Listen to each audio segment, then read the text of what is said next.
Hey everyone, Briar here with Key Aviation, and today in the shop with me I've got a Talos T60X. So I'm going to go through a lot of the stuff you'll need to know with the controller and the drone itself to hopefully give you all the tools you'll need to have a successful spray season.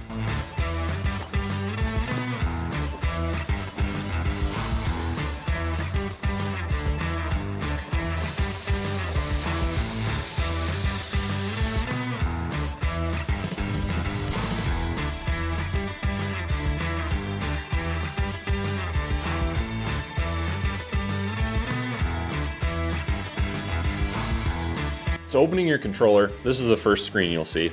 We've got device management, log upload, our profile up here, all of our field data as well. This is where you'll see any tasks that you've completed, or if you still have something left to do, you can go back in here and see task in progress and pick up right where you left off. And then our logs on the bottom. If you, for some reason, have to upload a log to Talos for them to review, you can do it right here.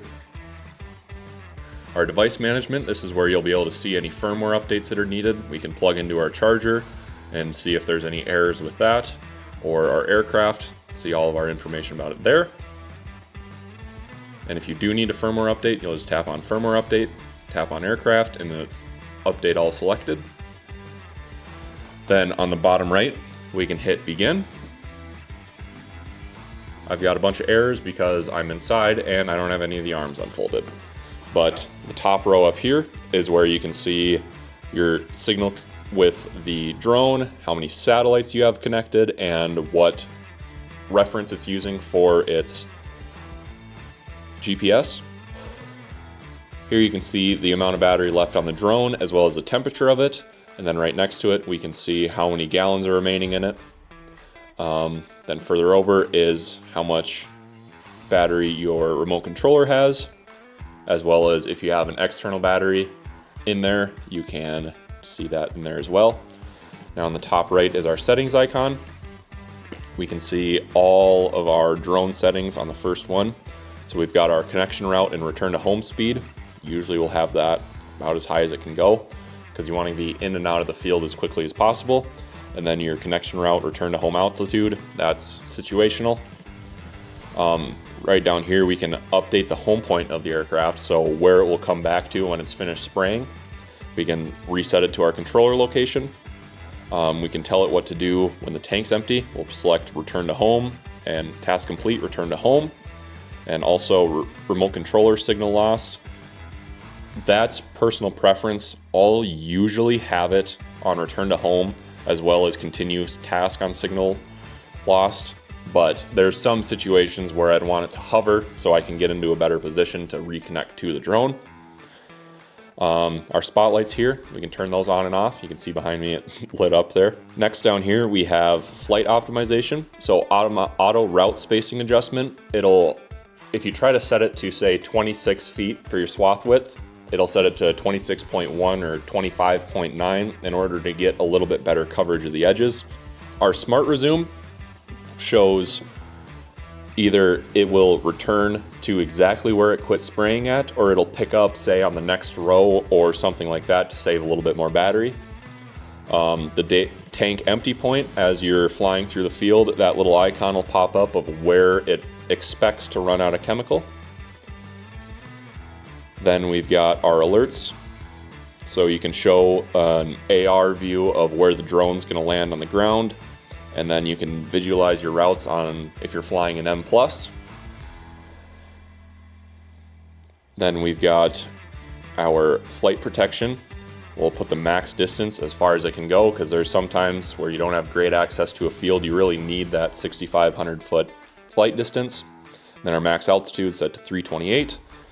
Usually you want to have all of these turned on, so it'll know if its arm locks are fastened or not. It'll know when it needs to be refilled. I would never touch the attitude mode. Sensor calibration, in case it's doing anything weird, you can recalibrate the IMU. And then linking on the bottom, if for some reason you need to pair your controller to a new drone or it's your first time activating this drone, and you need to pair it to it, you'll hit linking right there, and then you'll hold down on the battery until the lights start cycling on it. They'll both start beeping and it should pair together. Our next tab here is sprayer settings. So sprayers and spreading systems are turned on. There's not usually a reason for most of our customers to turn that off. That's more if we're doing a demo and don't want it to spray anything out and just do a route, we can turn that on. You can turn on and off the atomizers from here.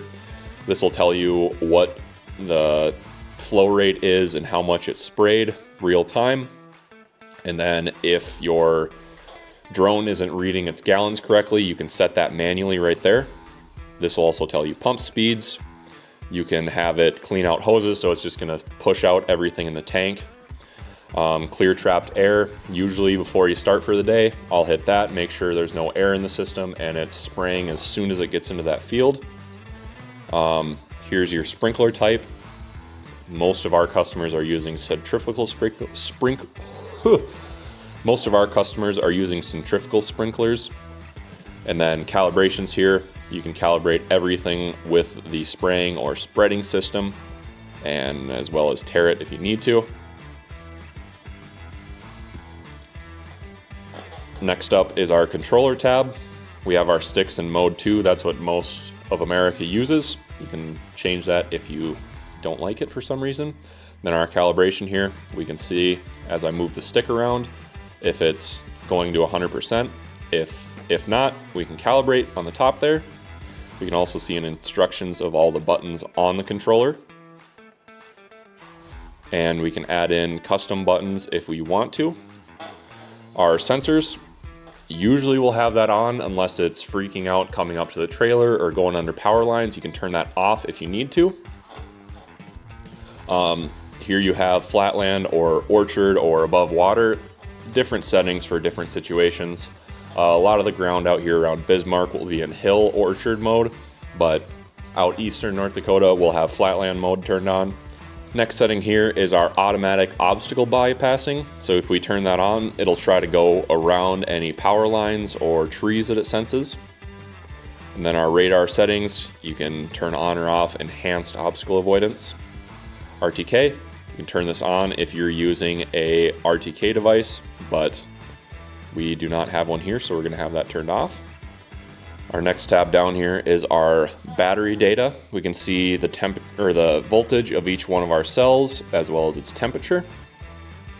We can choose what to do at low battery level. We can just set this to return to home, so it'll come back at 15%. Our critically low battery, it's set to land at below 5%, and then we can set these to different thresholds, so it'll land at 11%, and we'll turn that all the way down, and 15% is the lowest, so we can have it return to home. Then our transmission settings, I have never touched this a single time. DJIs have always been extremely good with their video transmission, probably better than any other drone on the market. All right, next up here, we can go into our route planning. So we'll select route and then add here on the right. We'll go to fields. So now we can add in our boundary points. So we'll just do a little test field over here. Add a point, a little cursor there tells you where it's going to add a point. Makes it pretty nice if you're trying to get right up close to different buildings or trees. So we'll get this built up here.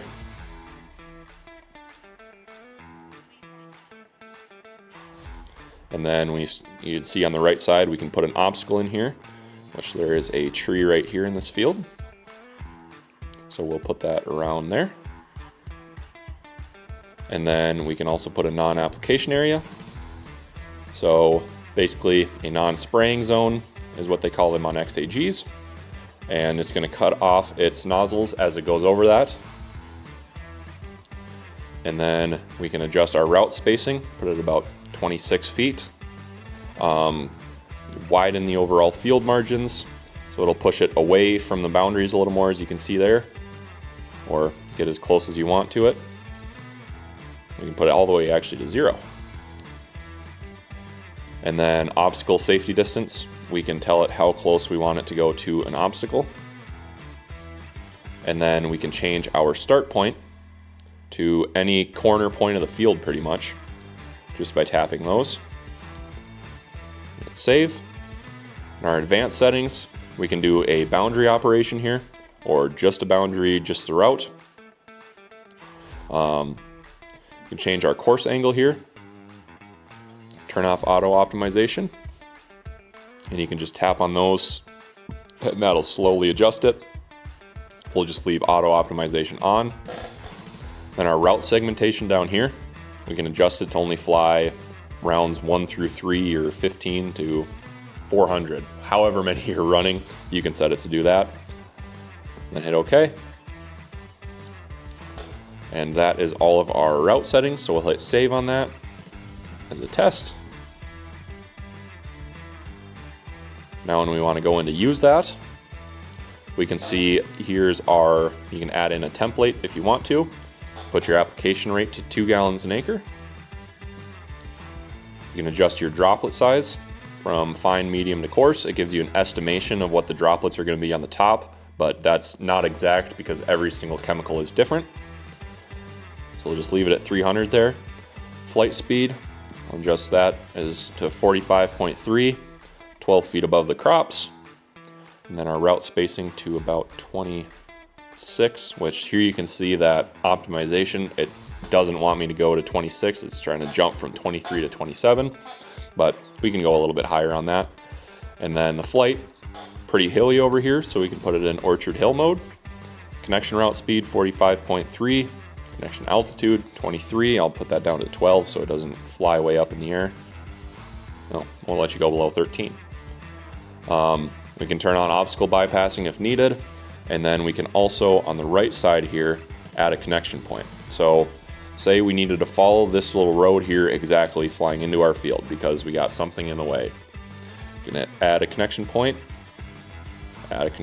there, and then add one here. So it's going to fly through those 3 points every single time it goes in and out of the field. So if we were ready to go, we could hit start and fly our field. Another way to fly here is with M+ mode. So if you hit the top left corner here, go down to manual, and you can change all of your settings in here so it will automatically maintain its height. You can set it to a max speed of 16 miles an hour if you want to, and you can also have it automatically set its route spacing. But a lot of guys like to use this to fly the initial boundary around their field. It'll give you a track of where it started or exactly where it flew, and then you can just build a map based off of that. But typically when I'm mapping, I'm not doing that because we're flying pretty big fields out here. So I'm just usually either using a mapping drone to pre-fly or just mapping right off my controller. All right, so we've got our T60X here, and we've got a little bit of water in it, and we'll throw in the battery, slide it into the top, then press down on it, so you hear a click, and it's a tap and a hold to get it to turn on. Just like that. And now we'll move on to our controller. You can see everything's connected. And our operation settings, we put it at 3 gallons an acre. We'll bump up this flight speed to 42.5, 14 feet height and 27 foot spacing. That's probably what I'd start at for swath on these. And then we've got it in flatland because we don't have many hills here. And then our connection route's full speed, connection route height's up high. We'll actually add in a connection point here so we don't end up flying through something that we don't want to. Add that right in on the edge of the field, so the drone's going to fly through that every single time in and out of the field. Now we should be good to start. Start on the bottom right there, syncs it with the aircraft, slide to confirm.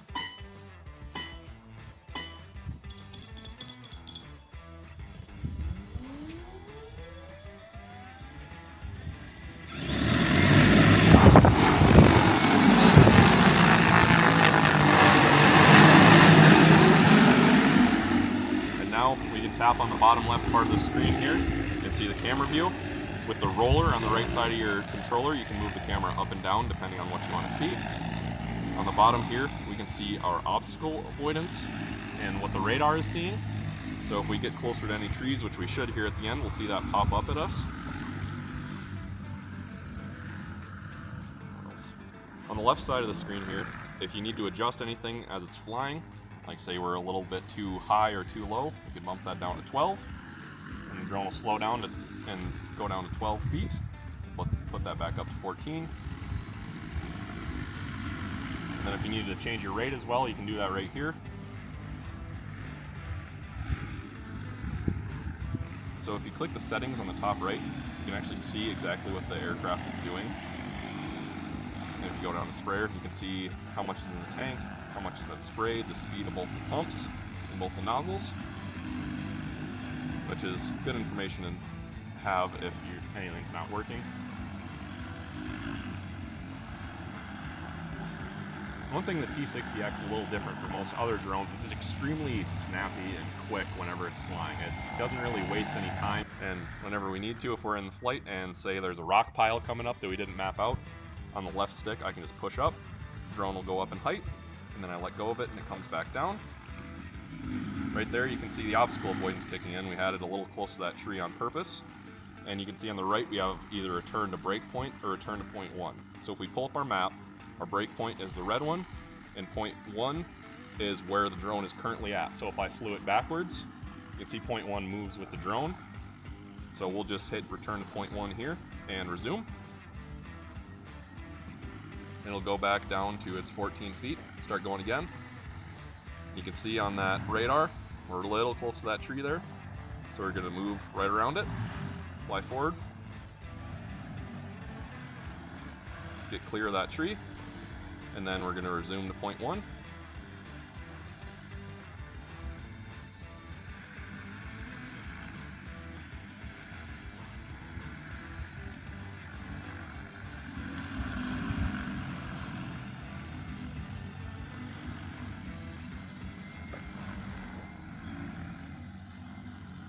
You can see that obstacle avoidance getting put to work there, going around the trees. I never would actually spray this close to any trees, but this is just for the demo here. You can see how close it'll get. Now, return to home, automatically coming back to us.